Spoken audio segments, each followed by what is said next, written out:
ওকে বলে না যে সুখে থাকলে নাকি ঘুরতে গেলে, তো আমারও দশাটা হয়েছে এরকম। সেদিন গিয়েছিলাম বাজারে, তোমাদের তো শেয়ার করেইছিলাম। তো গিয়েছিলাম মানে শাখার উদ্দেশ্যে, যে শাখা করব। তখন গিয়ে দেখি যে দোকানটা বন্ধ। বড় মশাইকে বললাম যে চলো আসছি যখন, মেয়ের একটা ছবি বানিয়ে নিয়ে যাই। বললো বানাবে যখন চলো।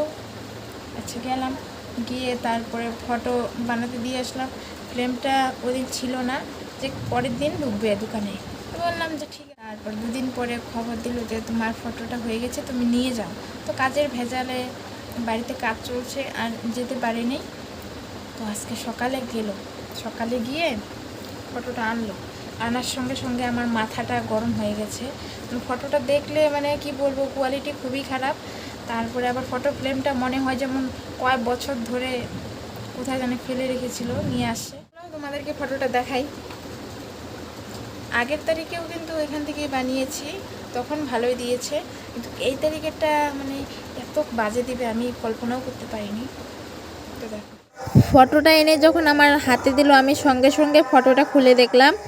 দেখে আমার সে রাগ হচ্ছিল, কিন্তু কি করব, দেখো ফটোটার কোয়ালিটিও খুব খারাপ। তারপর আবার ফ্রেমটা চারিদিকে জং ধরে আছে। টাকা নেওয়ার সময় কিন্তু কম নেবে না, ঠিক হারে হারে গুনে গুনেই নিবে। সাইডগুলো দিয়ে তোমরা দেখতে পাচ্ছ কি না জানি না, কিন্তু দেখো জং ধরে আছে। আমার এমনি তো ফ্রেমটাও পছন্দ হয়নি, তাছাড়া এটা রিটার্ন করে দিব। দেখো আমার ননদ আছে, আমার ভাগ্নি আছে, আর আমি যাচ্ছি এখন।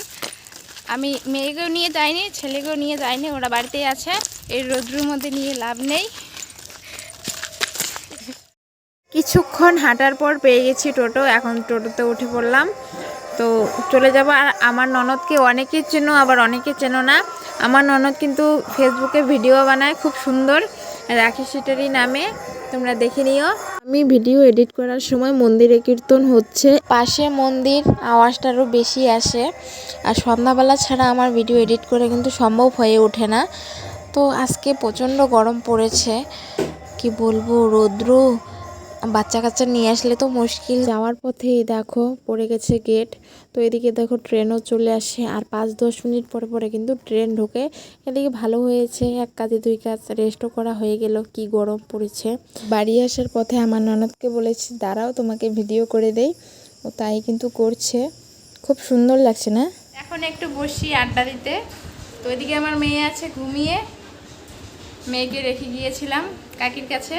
এই যে আমার কাকি, এই যে আমার ননদ, আমি বাজার থেকে এসে ড্রেসটা খুলে চলে গেলাম কাকির এখানে। এই দেখো আমার কাকির কি সুন্দর সুন্দর ঠাকুরের জিনিস, তো তোমরা একটু দেখো। দেখো কি সুন্দর মালার ডিজাইন, খুবই সুন্দর লাগছে। নিচে নামো, এই দেখো খুবই সুন্দর, দুটো আছে, যে একটা।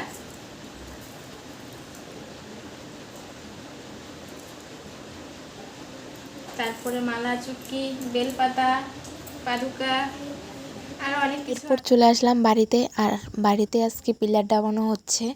সঙ্গে আমার বড়মশাই একটু হেল্প করছে। তো এখানে আমার ভাই দেখো দাঁড়িয়ে দাঁড়িয়ে আমাকে হাসছে দেখে। তো অনেক দিনের ইচ্ছে ছিল যে ছাদ দিয়ে ঘর বানাবে, ঘর যে কবে কমপ্লিট হবে। পিলার ডাবানোর জন্য অনেক দিন আগেই গর্ত করে রেখেছে, বৃষ্টি এসে বাস সেদিনে গর্ত ভরে গেছে। তারপর ভাবছে যে যেদিনই আমি কাজ ধরি আমার খালি বাধা পড়ে থাক, এখন আর ধরবই না।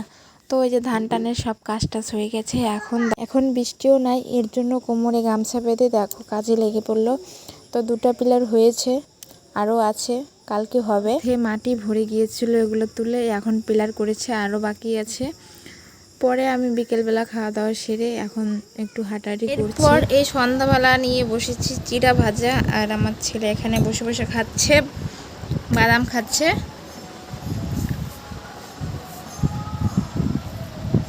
লঙ্কাটা খাও তো। কেন? ঝাল লাগে?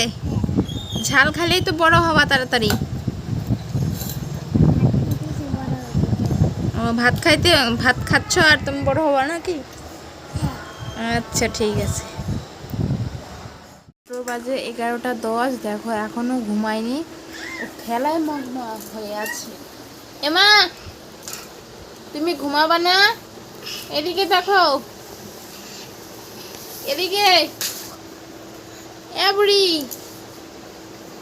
সবাইকে বলে দাও গুড নাইট। দেখবেই না। এমা এদিকে দেখো। তো ভিডিওটা এখানে শেষ করছি, দেখা হচ্ছে নতুন কোনো ভিডিওতে। ততক্ষণে তোমরা সবাই ভালো থাকবে, সুস্থ থাকবে। তো টাটা।